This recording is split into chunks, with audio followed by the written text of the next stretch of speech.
After the first murder, humanity fractures. Two brothers, two destinies, two totally different visions for the future. And it all gets forged in the fires of a brand new world. One of them wants to build a legacy out of earth and stone. The other, well, he's trying to reach for the heavens.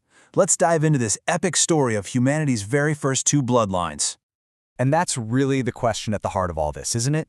It's a massive clash of ideas, playing out right at the dawn of time. I mean, are we defined by the cities we build or the faith we hold? The answer to that question was going to shape civilization itself. And this lays out the core conflict perfectly. On one side, you've got the line of Cain, driven by raw ambition, power, and the tangible goal of building a kingdom right here on earth. And on the other side, the line of Seth. They're all about devotion, faith, trying to forge a connection to the divine. Two completely different paths, carving their way through history. All right, so how did these two completely different legacies even begin? Well, it all comes down to the very first choices that Cain and Seth made right after they went their separate ways. So you've got Cain, this restless wanderer, haunted by his past. And then everything changes when his son Enoch is born. I mean, for the very first time since his exile, this driven, almost tormented man finds a moment of peace, a reason to finally stop moving and start building. And what does he do with his newfound purpose? He channels every ounce of that restless energy into something absolutely massive. He builds the very first city on Earth, a monument to human power and grit, and he names it Enoch, literally cementing his legacy in stone for his son. But then you look at Seth and wow, it's like a total 180. There's no grand construction project, no ambition to conquer the land. Instead, he turns inward. He takes his sister Azûrâ as his wife and just starts a simple, quiet family. The foundation here isn't a city wall, it's faith. And as the years tick by, the differences between these two paths just get sharper and sharper.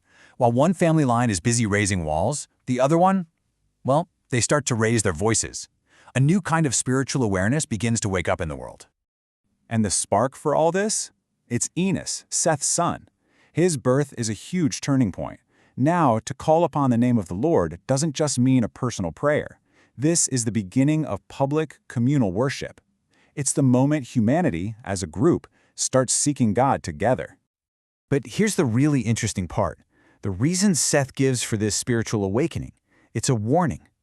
He sees humanity growing, sure, but he also sees it getting corrupt, rebelling against God.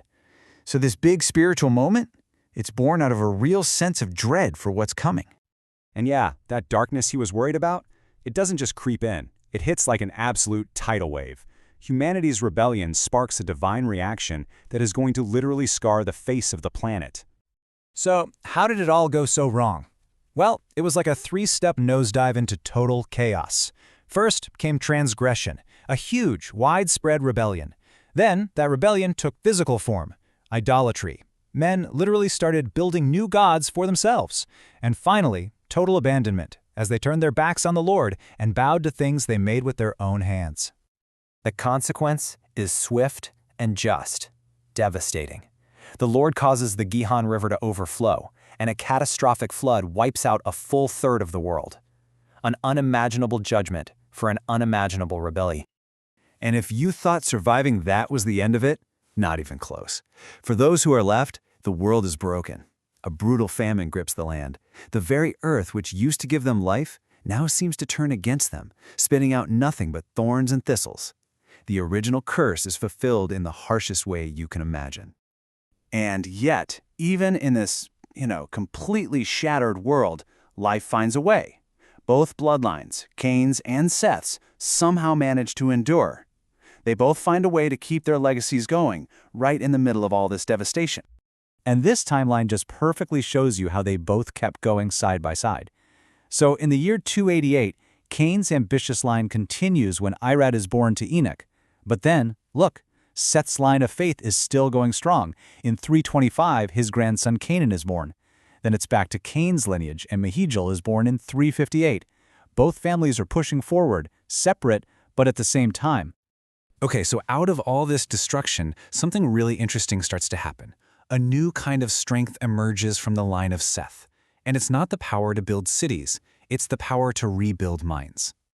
And this new strength, it's all wrapped up in this one guy, Cainan. At 40 years old, he becomes a master of wisdom and knowledge. This is a totally new model for leadership. He doesn't rule through force or command. He rises to lead by guiding people, a huge contrast to the legacy of ambition and conquest. And you can see the results of this new way of thinking in his kids. Cainan has 5 children, and they're not just a family. They represent real hope, a future for a lineage that's now built on understanding and guidance, not just brute force. But, and this is so important, we can't forget about the other bloodline. While all this wisdom is flourishing in Seth's family, the line of Cain is still on its own journey. Mehujael has a son, Methusael. That path of earth and stone, of human ambition, oh yeah, it's still very much alive and kicking. And that brings us right back to where we started, doesn't it? What really lasts in the end? Is it the tangible city, the monument of stone that you can see and touch? Or is it the invisible legacy of wisdom, an idea that gets passed down from one generation to the next? That's the choice that just keeps echoing through the ages.